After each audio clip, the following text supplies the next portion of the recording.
எந்த விதமான நம்பிக்கை இல்லாத இடத்திலிருந்து, இருளில் இருந்து, என்ன சொல்லுங்க, இருளில் இருந்து வெளிச்சத்தை பிரகாசிக்க செய்கிற தேவன் இந்த மாசத்துல உங்க வாழ்க்கையில எதெல்லாம் நடக்கிறதுக்கு வாய்ப்பே இல்லைன்னு நினைக்கிறீங்களோ அங்க இருந்து ஒரு வெளிச்சம் உதிக்கும் பாருங்க. உங்களுக்கு கரங்களை தட்டி கர்த்தருக்கு நன்றி சொல்லுவோம். ஆமென், ஆமென், ஆமென், ஆமென்.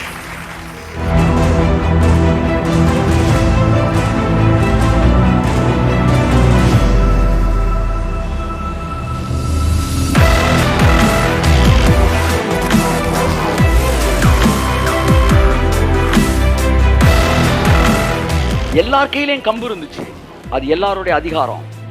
மோசே கையில ஒரு கம்பு இருந்துச்சு, அது மோசேயின் அதிகாரம். அதை கீழே போட்டப்ப சர்ப்பமாச்சு, எல்லாம் போட்டாங்க சர்ப்பமாச்சு.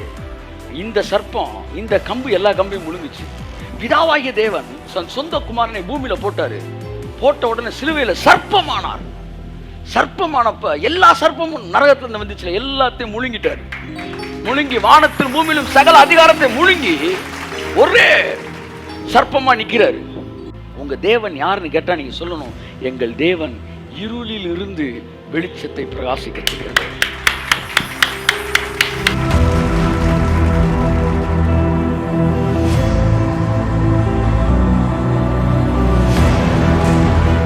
எனக்கு அவர்கிட்ட பிடிச்ச நல்ல பழக்கத்திலே, கெட்ட பழக்கத்திலே ரொம்ப பிடிச்ச கெட்ட பழக்கம் இது.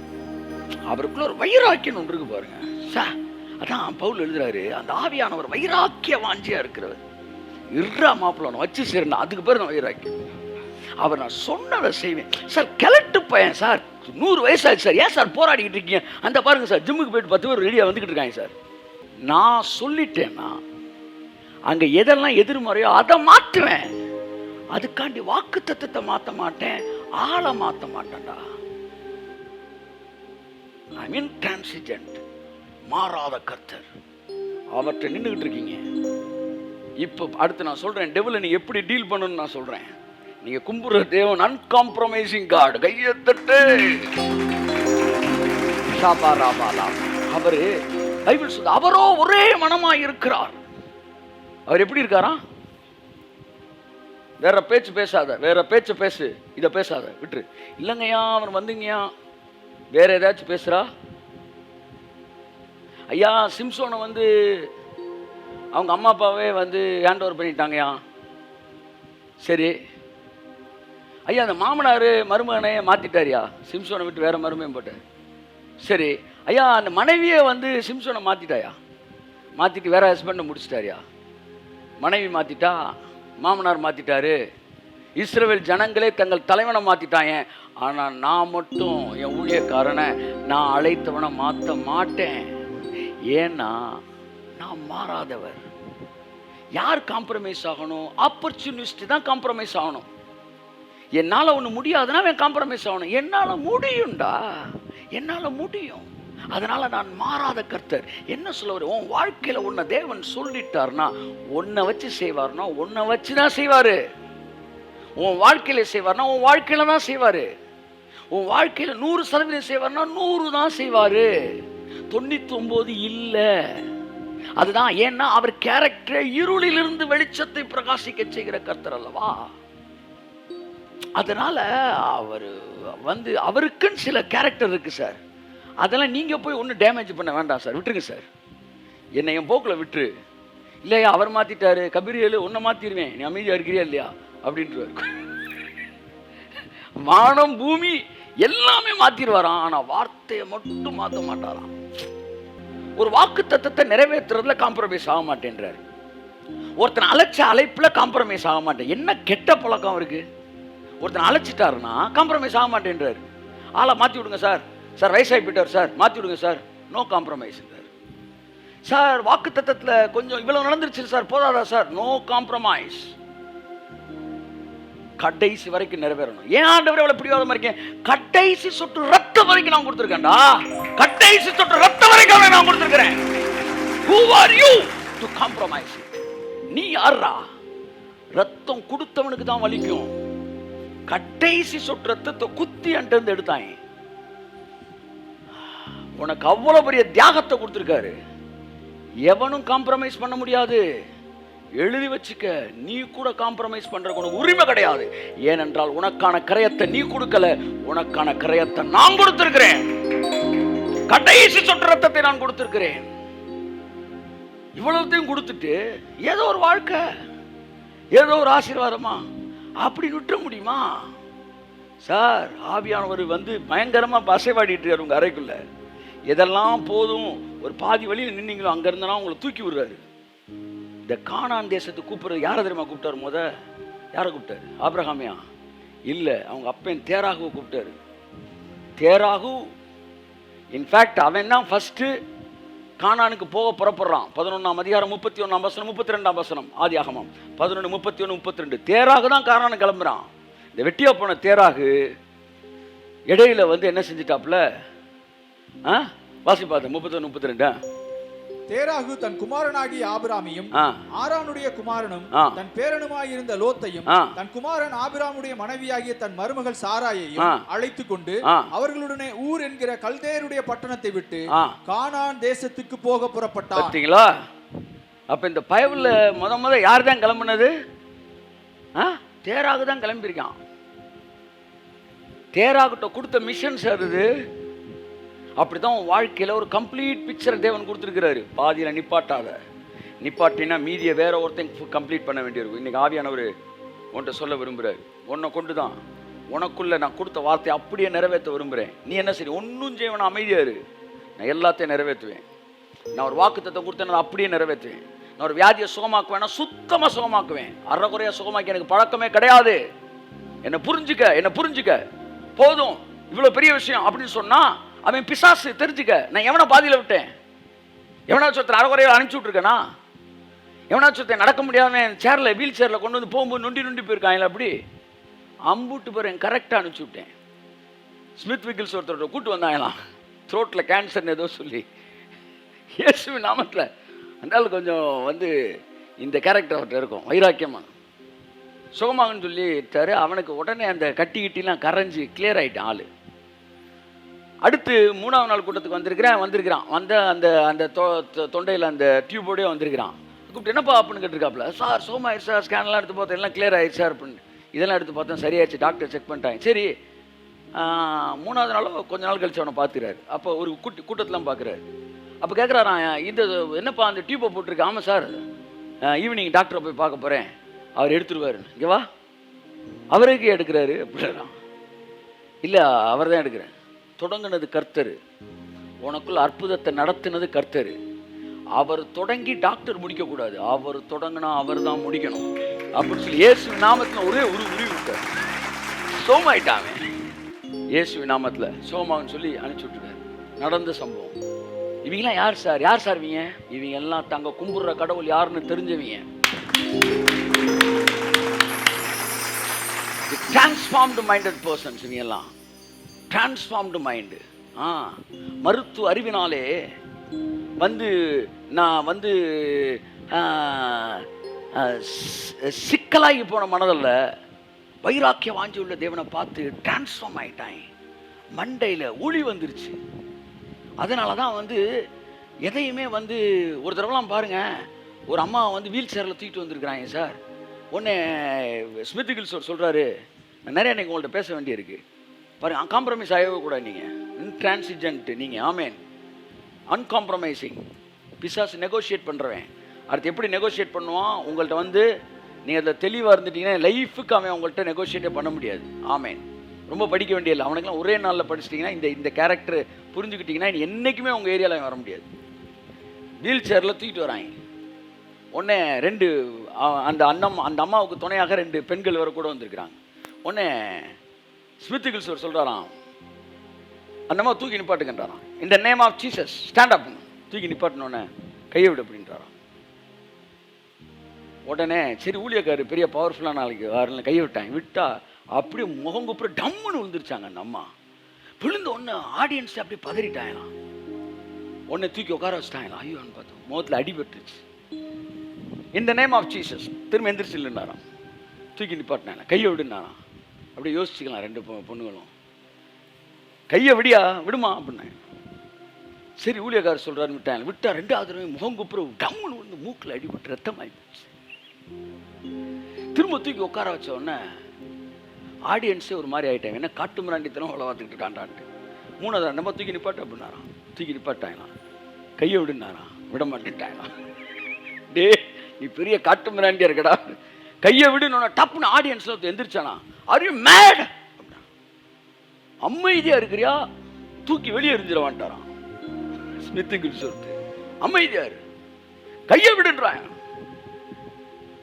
பயந்துக்கலாம், விடுன்றான விட்டாங்களாம். அப்படியே நின்றுச்சான் அம்மா. அச்சா கையை தட்டு நடனம் அப்படியே நடந்துருச்சான்.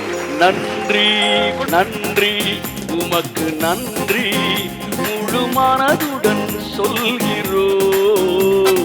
நன்றி உமக்கு நன்றி மன நிறைவுடன் சொல்கிறோ. கையை தட்டி நன்றி உமக்கு நன்றி முழு மனதுடன் சொல்கிறோ. நன்றி உமக்கு நன்றி மன நிறைவுடன் சொல்கிறோ. ஹல்லேலூயா. யார் சார் இவங்க எல்லாம்? யார் சார் இவங்க எல்லாம்? கும்பிடுற கடவுள் யாரு? தெரிஞ்சவங்க சார். ஸ்மித்துகள் சொத்து 3 தடவை 2 தடவை செஞ்சா சார். ஏசுநாதரே 2 தடவை செஞ்சிருக்கிறாரு.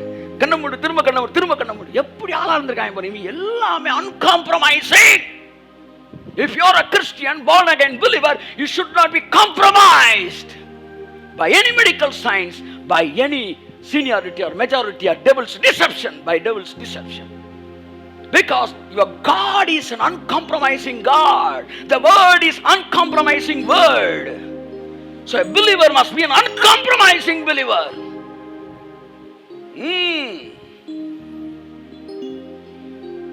பாதியில நின்னுட்டு அந்த தேராகு.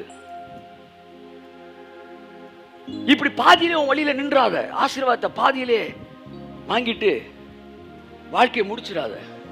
உன்னை குறித்து மிகப்பெரிய திட்டத்தோடு தேவன் இருக்கிறார். இம்பாசிபிலிட்டின்னு ஒண்ணுமே கிடையாது உன் லைஃப்ல. அத்தனையும் பாசிபிளா மாத்த போற இந்த மாசம் தேவன். ஆண்டவரே,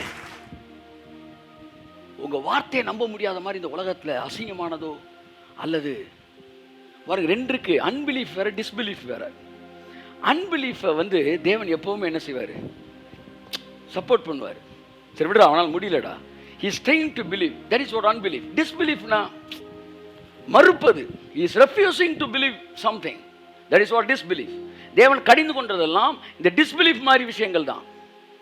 I refuse to believe it. I am trying to believe. Okay, God is ready to support you. கையை தட்டி கர்த்தரை சொல்லுவோம். ஆமென். தேராக பாதியில் நின்னுட்டான். ஆபிரகாம் கூட்டு போறாரு, கானானுக்குள்ள பிரவேசிக்க வைக்கிறார். உன் வாழ்க்கையில ஒரு விஷயத்தை தேவன், இருளிலிருந்து வெளிச்சத்தை பிரகாசிக்க சொன்ன தேவன் உன் வாழ்க்கையில ஒரு சூப்பரான ஒரு வாழ்க்கை உனக்கு வச்சிருக்கிறாரு. இம்பாசிபிள் நீ நினைக்கிற இடத்துல இருந்து லைட் வரப்போகுது. செத்த சடல மாதிரி இருந்த ஒரு சூழ்நிலையிலிருந்து ஒரு ஜீவ துடிப்பு வரப்போகுது பாரு. சாந்துன மேன ஹத்துரா பாலதிம நமதிர மேன சாந்துரா பாலபா. இதெல்லாம் அந்த வரியை சொல்லும் போது என் வாழ்க்கையில் அந்த மாதிரி நடந்த சம்பவத்தை அப்படியே அந்த ஸ்மெல்லோட நான் இப்போ சொல்றேன் உங்களுக்கு. See, just see, God is God of fulfilling His promises uncompromisingly. He is not compromising in His ministers, in His promises and in His miracles. எதிரிலையுமே அவருக்கு 100னா 100 தான். அப்ப இங்க பாருங்க, தேவன் மறுபடியும் அதான் செய்றாரு. நல்லா கவனிங்க. இவரை புரிஞ்சுக்கிட்டவங்க எல்லாருமே அப்படிதாங்க இருந்திருக்கிறாங்க. ஸ்மித்துகள் சொத்து பார்த்தீங்களா, அவன் வைராக்கியமா இருக்கான். ஏன்னா தேவன் வைராக்கியமானவர். இந்த எலியான்னு ஒருத்தர் இருக்கான் பாருங்க. அவனை பத்தி பைபிள் என்னமா சொல்லுது? நான் சேனைகளின் கர்த்தராகிய தேவனுக்காய் வெகு பக்தி வைராக்கியமா இருந்தேன். எலியானா வைராக்கியம்னா இந்த மாதிரி தான், விடவே மாட்டேன். எலியாவின் ஆவி அப்படின்னு எப்படி நம்ம கண்டுபிடிக்கலாம்? அப்படி பிடிச்ச பிடியிலே நிற்பான். அப்படின்னா எலியா ஆவி இருக்குன்னு அர்த்தம். போய் பாரா அப்படின்றான். என்னதை பார்க்க? பைபிள் சொல்லுது, எலியா மழை பெய்யாதபடிக்கு கருத்தாய் ஜெபம் பண்ணினான். அந்த கருத்தாய் என்னதுக்கு அர்த்தம் என்ன தெரியுமா? உருத்தாய். சொன்னா பெய்யக்கூடாது. யாக்கோபு 5:17 சொல்றான், எலியா கருத்தாய் ஜெபித்தான். அப்படின்னா அப்படியே தடவி சோப்பு போட்டுலாம் ஜெபிக்கல. பெய்யக்கூடாது. பெய்யக்கூடாது. சொல்றான், என் வார்த்தையின்படியே அன்றி. ஐயா அவரும் வந்து ஊழியக்காரர் தான். என் வார்த்தையின்படியே அன்றி என்ற நாங்க பூட்டிட்டு போய் நிறுத்தம் திறந்துட்டு போறோம்னா சாவியை என்கிட்ட கொடுத்துருக்காரு கர்த்தர். என் வார்த்தையின்படியே அன்றி இஸ்ரவேலிலே மழை மட்டுமல்ல பனியும் பெய்யாது அப்படின்ட்டு போட்டு லியோனார்டோ ரெவனில் சொல்றாரு, எலியா வானத்தை பூட்டி சாவியை இடுப்புல வச்சுட்டு போயிட்டாலாம். ஐயா ஐயா ஐயா தடவுறாங்களாம். ஆகா தேடி வரான். என்னடான்றான். 3 வருஷம் கழிச்சு ராஜா அம்புட்டும் ராஜாவே வாட்டர் பேக்கில் தண்ணி இல்லாமல் வந்துக்கிட்டு இருக்காரு. ஐயா அப்படின்னு, என்ன மழை பெய்யணியா?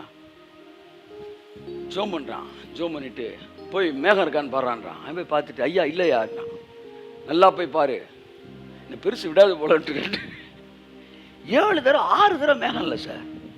விட்டல பாருங்க, அவன் பெரிய வைராக்கியமானவன் சார். போடா, நான் ஜெபிச்சிருக்கேன் அப்புறம் இல்லைன்ற, போய் பாருன்றான். அவன் போய் பார்க்குறான். சார் ஒரு சின்ன உள்ளங்கை அளவு ஒரு சின்ன மேகம் தான் இருக்கு. அதுதான் அதே தான்றான். என்னங்க இதை போயிட்டு கையளவு மேகம் கிடையாது, அது வந்து மீட்டருக்காக எழுதுனது, கையளவு மேகம் தானே, ஆனால் உள்ளங்கை அளவு மேகம் இவ்வளோதான். அவன் சொல்கிறான், இந்த மாதிரி வைராக்கியமாக இருக்கவங்கெல்லாம் 99% நெகட்டிவாக இருந்தாலும் 1% பாசிட்டிவாக பார்த்துட்டாங்கன்னு வச்சுக்காங்களேன், அது அப்படியே 100 ஆக்கிடுவாங்க சார். அது அப்படியே 100 ஆக்கிடுவாங்க. எலியா சொன்னான், மலை அடிச்சு தகர்க்கிறவங்கள ஓடிடுன்றான். அவன் என்னடா அவன் உளறிட்டு இருக்கிறான், வெயில் அடிச்சுக்கிட்டு இருக்கிறான். எலியா ரதத்தை பூட்டுறதுக்குள்ள அடிச்சிச்சு மலை. இவெல்லாம் யார் தெரியுமா? They were transformed in their mind. They had known whom they were worshipping. ராமாலா ஷேகராபாலா தரமனா சாந்துலபா. யார் உன் கடவுள்? Uncompromising God. ஒரு ப்ராமிஸை கொடுத்தாருன்னா ஆணி அடிச்சு முற்றுப்புள்ளி வைக்கிற வரைக்கும் மாற மாட்டார். அதன் எழுத்துக்கள் கல்வெட்டுகளில் பொறித்ததை விட அது உறுதியானது. But devil always wants to compromise. பிசாசின் தந்திரம்ன்ற விஷயத்தை தியானிக்கிறனால அவனுக்கு ஒரு ஃபியூ மினிட்ஸ் அவன் என்ன மாதிரி உங்கள் லைஃப்பில் வந்து ப்ராமிசஸை டைலூட் பண்ணுவான் அப்படின்னு உங்கள்கிட்ட பேச விரும்புகிறேன். இந்த பாருங்க, உங்களை குறித்து குறைவான மதிப்பு உங்களுக்கு கொடுத்த உடனே நீங்கள் என்ன நினைப்பீங்க? ஏதோ நம்ம இந்த லெவலுக்கு வந்தது பெருசு, நம்மளுடைய குவாலிட்டிக்கு இவ்வளோ ஆசீர்வதிக்கப்பட்டதே பெருசு. அப்போ கர்த்தர் சொல்கிறாரு, தம்பி நீ சொல்கிறது எல்லாம் ரைட்டு, ஆனால் ரூபா கொடுத்தது நீ இல்லை, அதை நீ புரிஞ்சுக்க. அது சுயநீதி. சுயநீதியில் நீ பாதி வாங்கிக்கலாம். இது தேவநீதி. நீ போய் வந்து தயிர் சாதத்தை வாங்கிட்டு நீ சொந்த காசு கொடுக்கும்போது சாப்பிட்டுக்க. நான் பிரியாணிக்கு ஆர்டர் பண்ணியிருக்கிறேன். வெயிட் பண்ண உனக்கு லேட் ஆகுதுன்ட்டு பக்கத்து இருக்கிறவன் தட்டில் இருக்கிற தயிர் சாதத்தையும் திருடி தின்னுக்கிட்டு இருக்க. வெயிட் பண்ணு, நான் பே பண்ணியிருக்கிறேன். நான் பே பண்ணேன்னா நான் எதுக்கு பே பண்ணணும் அதைத்தான் நீ திங்கணும். நீ மெனு தான், ஆனால் குவாலிட்டி என்ன குவாலிட்டின்ற நான் தான் என்ன செஞ்சுருக்கிறேன், டிசைட் பண்ணியிருக்கிறேன். But devil wants to compromise the quality of blessing, the quality of miracle, the quality of life, the quality of fulfilling the promises of God on the basis of your quality. நீங்கள் உங்கள் குவாலிட்டியில் போனால் நீங்கள் தோற்றுருவீங்க. நான் என் குவாலிட்டியில், நான் தேவனுடைய குவாலிட்டியில் நிற்கிறேன் அப்படின்னு சொல்லும்போது நீங்களும் காம்ப்ரமைஸ் ஆக மாட்டீங்க. எகிப்து என்றாலே உலகம், பார்வோன் என்றாலே பிசாசு. பிசாசுக்கு பைபிளில் அக்யூரேட்டான ஒரு நிழல், ஆப்டான ஒரு நிழல் அப்படின்னா அவன் வந்து ஆமானோ அல்லது வந்து ஆகானோ அல்லது வந்து ஆகாபோ ஆமானோ ஆகானோ எவனுமே கிடையாது. அப்படியே பிசாசுக்கு ஒரே என்ன சொல்றது, அந்த உருவகம் யாருன்னா பார்வோன் தான். பார்வோன்னா உருவகம். அப்போ பாருங்க, நீங்கள் பார்வோனை நல்லா பார்த்துட்டீங்கனாலே நீங்கள் பிசாசை பார்த்துடலாம், பிசாசோட கேரக்டரை பார்த்துடலாம். அப்படியே எக்ஸ்போஸ் பண்ணி வச்சிருக்கிறாரு. ஆமாம், யாத்ராமுக்காண்டி கரங்களை தட்டுவோம் கர்த்தருக்கு. ஆமாம். அவன் யாரு, அவன் சிஸ்டம் என்ன, அவன் எப்படி யோசிப்பான், எப்படி தன்னை நடிப்பான், எல்லாத்தையும் காட்டி வச்சிருக்காரு. உங்கள் வாழ்க்கையில் கூட பாருங்களேன், உங்கள் வாழ்க்கையில் தேவன் ஏதாச்சும் ஒரு ப்ராமிஸ் கொடுத்து, உங்கள் வாழ்க்கையில் எவ்வளோ ப்ராமிஸ் கொடுத்துருக்காரு. இந்த மாதம் கூட ப்ராமிஸ் கொடுத்துருக்கிறாரு. இனிமே கடவுள் உங்களுக்கு பேசின எந்த வார்த்தையிலையும் காம்ப்ரமைஸ் ஆகக்கூடாது. இதுக்கு முன்னாடி தேவன் பேசின எந்த வார்த்தையிலையும் காம்ப்ரமைஸ் பண்ணக்கூடாது. உங்களுக்கு என்ன சொன்னாரோ அதை அப்படியே நிறைவேற்றுவார் கர்த்தர். ஆமேன், ஆமேன், ஆமேன், ஆமேன். இந்த மோசே அனுப்புகிறார், நீ போப்பா, போய் இஸ்ரவேல் ஜனங்களை அனுப்புறேன்னு சொல்லி பார்வோன்ட்ட பேசுன்றான். நல்லா பாருங்க, தேவன் மாறாதவர். 2 உலகத்தை நீங்க பார்க்க போறீங்க. ஒரு உலகம் இங்க பார்த்தா அப்படியே தேவன் வைராக்கியம் உள்ளவர் அப்படி பேசிட்டு இருக்காரு. சரிங்க சாமின்ட்டு அங்க போனா அங்க வேற ஒரு வேர்ல்டு இருக்கு. பார்வோன்ட்டு போனா அங்க வேற ஒரு வேர்ல்டு இருக்கு. இவன் அங்க போய் நிக்கிறான். இஸ்ரவேலின் தேவனாகிய கர்த்தர் எங்களை இம்மிடத்தில் அனுப்பினார், என் ஜனங்களை போக விடு அப்படின்னு. அவன் அங்கனக்குள்ள உட்காந்து எதையோ ஸ்க்ரூவை டைட் பண்ணிட்டு இருந்தவன் அப்படின்றான். பாருங்க, 2 உலகம் சார். ஆமாம், நீங்கள் அந்த உலகத்தில் போய் நின்ன உடனே அவன் ஏதோ ஸ்க்ரூ டைட் பண்ண அப்படின்னா எப்படி இருக்கு பாருங்க சீனு. என்னப்பா சொல்லு. சரி, யார் அனுப்ப சொன்னார்? யார் பேர் கூட்டு போக? நாலு பேர் என்ன? 45 லட்சம் பேரை கூட்டு போக போறேன். எப்படி இருக்கு யோசிய? 45 லட்சம் பேரை கூட்டு போக போறியா? 400 வருஷம் அடிமையான கூட்டு போக போறியா? இவன் வந்து பார்வோன் எப்படி ட்ரீட் பண்ணியிருப்பான்? பார்வோனுக்கு முன்னாடி நிற்கிறதுக்கு இவன் எப்படி இதாக இருப்பான்? 10 தடவை போகிறான். ஒவ்வொரு கேப்லையும் கடவுளை சந்திக்கிறான். அங்கே தான் அவன் ஜெயிக்கிறான். ஐயா கூட்டு போகலான்னு வந்திருக்கிறேன். யார் அவன்? யாரையும் ஒருத்தர் கூட்டு போடுன்றான். இல்லையா, இஸ்ரவேல் ஜனங்கள் எல்லாரையும் கூட்டு போக போகிறேன்டா. அப்போ தான் லைட்டாக திரும்புகிறான். என்னடா பண்ணுறான்? எங்கள் தேவனாய கர்த்தர் சொன்னார், உன் தேவன் யாரா? Who is your God? இதை விட கேவலமான ஒரு கேள்வி இருக்க முடியுமா? இதை விட கேவலமான ஒரு கேள்வி இருக்க முடியுமா? அவ்வளவுதான் கேள்வி. What's your address? வாழ்க்கையில் கேட்கக்கூடாத ஒரு கேள்வியை பார்வோன் கேட்டான். Who is your God? ஒரே ஒரு வரியில கேள்வி கேட்டான். 10 வரியில பதில் சொன்னார் கர்த்தர். கை தட்டுவது ஆமென். தன் வாழ்க்கையில கேட்கக்கூடாத ஒரு கேள்வியை பார்வோன் கேட்டான். இன்று உன்னை பார்த்து கேட்கக்கூடாத கேள்வி. இந்த கேள்வி எவனு கேட்டானா? அவன் வாழ்க்கையில கேட்கக்கூடாத, அவன் உச்சரிக்க கூட தப்பான ஒரு வார்த்தை. பார்வோன் கேட்டான், Who is your God? அப்படின்றான். அனுப்பிச்சு விடுங்க சார், அதெல்லாம் பேசாதீங்க சார். ஏய், 2 இடத்துக்கு வெளியே போடியா? அப்படியே குண்டு கட்டாதுக்கு வெளியே போட்டாய். இவன் வந்து நேரா தேவ சமூகத்தில், ஆண்டவர் என்ன சொன்னீங்க அப்படின்னு. ஏய் எந்திரிச்சுறானு. பார்வோன் கொண்டுரு. அப்ப நான் உன்னை கொண்டுருவேன். Just think about. 2 மிகப்பெரிய சக்திகளுக்கு இடையில நிக்கிறான். இப்படிதான் இந்த உலகத்துல எதிர்மறையான சூழ்நிலை உனக்கு இருக்கலாம். ஆனா அதை விட வலிமையான தேவன் ஒருவர் உனக்கு உண்மையாக இருக்கான்னு மறந்து போகாதே. போய் போடுறா, வந்து குச்சை போடுறா, பாம்பா மாறும்.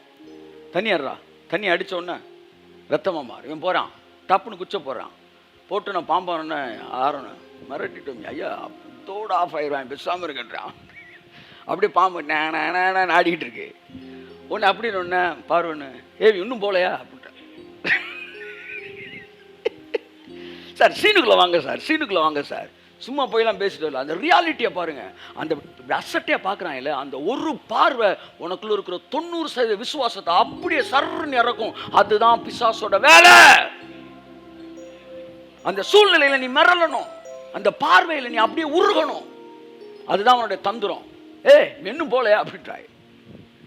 ஐயா ஏதோ குச்சை போட்டு பாம்பாயிட்டேன் சிரிச்சுட்டு போடுங்கடா அப்படின்றான். அவன் டம்மு டம்மு டம்முன்னு போற, அம்புட்டும் பாம்பாய் போச்சு. கொஞ்சம் எடுத்து, ஐயா இது என்ன இது கூட இருக்கிற ஆர்வம் சொன்னா, இன்னும் இது பழைய வித்தையா இருக்கும் போல. இருறா நீ, நானே பாதி மிரண்டு போய் நீ வேற ஒன்றும் மிரட்டிக்கிட்டு இருக்கிறேன். இவங்க பாம்பு எல்லா பாம்பும் என்ன செஞ்சிருச்சு? முழுங்கிருச்சு. அது அழகா ஒரு தடவை யாத்திராமில் எழுதியிருக்கு. ஆவியானவர் சொன்னாரு, எல்லார் கையிலையும் கம்பு இருந்துச்சு, அது எல்லாருடைய அதிகாரம். மோசே கையில் ஒரு கம்பு இருந்துச்சு, அது மோசேன் அதிகாரம். அதை கீழே போட்டப்ப சர்ப்பமாச்சு, எல்லாம் போட்டாங்க சர்ப்பமாச்சு. இந்த சர்ப்பம், இந்த கம்பு எல்லா கம்பையும் முழுங்குச்சு. பிதாவாகிய தேவன் சொந்த குமாரனை பூமியில போட்டாரு. போட்ட உடனே சிலுவையில சர்ப்பமானார். சர்ப்பமானப்ப எல்லா சர்ப்பமும் நரகத்துல வந்துச்சு, எல்லாத்தையும் முழுங்கிட்டாரு. முழுங்கி வானத்தில் பூமியிலும் சகல அதிகாரத்தை முழுங்கி ஒரே சர்ப்பமா நிக்கிறாரு. இந்த சர்ப்பம் எல்லாத்தையும் முழுங்கிருச்சு. இப்ப பிசாசு கையில கம்பு இல்ல. மறுபடியும் சர்ப்பத்தை என்னவா மாத்தினாரு? மனுஷகுமாரனை தேவகுமாரனை மாற்றி திரும்ப கையில் எடுத்துட்டார் பிதா. கை தட்டு ஆமென். வரும்போது எல்லாம் கம்போட வந்தாங்க, போகும்போது மோசே மட்டும் கம்போட போகிறான். எவனும் கம்பு இல்லை. அதிகாரம் கைக்கு வந்துருச்சு, தண்ணி ரத்தமாக மாறிச்சு. இதையும் இவன் செஞ்சாங்க. பார்வோன்னு கூட்டிட்டு போறியா போலையா பதிலே பேசலை. ஃபர்ஸ்ட். செகண்டு தவளை. தவளை வந்த உடனே நல்லா கவனிங்க, எடுத்த உடனே அவன் என்ன சொல்கிறான், ஐயா அந்த தவளையெல்லாம் வந்துருச்சு, என்னமோ பண்ணிவிட்டாங்க. சரி வாப்பா 2 பேரும் வாயா, நீங்கள் போயிருங்க, உங்கள் எல்லாரையும் அனுப்பிச்சி விட்றேன், இந்த தவளை நிப்பாட்டு. இப்படி அவன் சொல்லும்போது இங்கேருந்து சொல்லலை, 10 இங்கேருந்து சொல்லலை, இல்லை 3க்கு மேலே இங்கேருந்து சொன்னான். நல்லா தெரிஞ்சுக்காங்க. 2 தடவை சொல்லும்போது இங்கேருந்து சொல்கிறான். இவங்களை சில்லறையாக மதிச்சான். அவன் இதை சரி பண்ணோன்னு இவங்க போட்டு தள்ளிடலான்னு ஒரு ஐடியாவில் இருந்தான். இங்கேருந்து சொல்லலை. அப்போ அவன் சொன்னான், இங்கே பாரு தவளையை எல்லாம் சரி பண்ணி உன்னை அனுப்பிச்சி விட்றேன்றான். ஏன்னா அந்த நேரத்தில் டீலிங்கே வரல. டீலிங்க்கு வரலன்றான். என்ன அர்த்தம்னா அவன் வந்து உண்மைக்கு அனுப்புகிற மூடில் இல்லை. உடனே தவளையெல்லாம் சரி பண்ணிட்டாங்க. ஒரு தவளை மீதமாக இருக்கவில்லை. அதான் காடு. தூக்குறேன்னா அப்படியே தூக்குவார், இறக்குறேன்னா அப்படியே இறக்குவார். ஐயா 10 தவளை மட்டும் சுற்றிட்டு இருக்கியா, கர்த்தர் செஞ்சா பெர்ஃபெக்டாக செய்வார். உன் வாழ்க்கையில் அற்புதம் செய்கிறேன்னு சொன்னார்னா பெர்ஃபெக்டாக செய். பைபிள் சொல்லுது, எகிப்திலே ஒரு தவளையும் மீதியாக இருக்கவில்லை.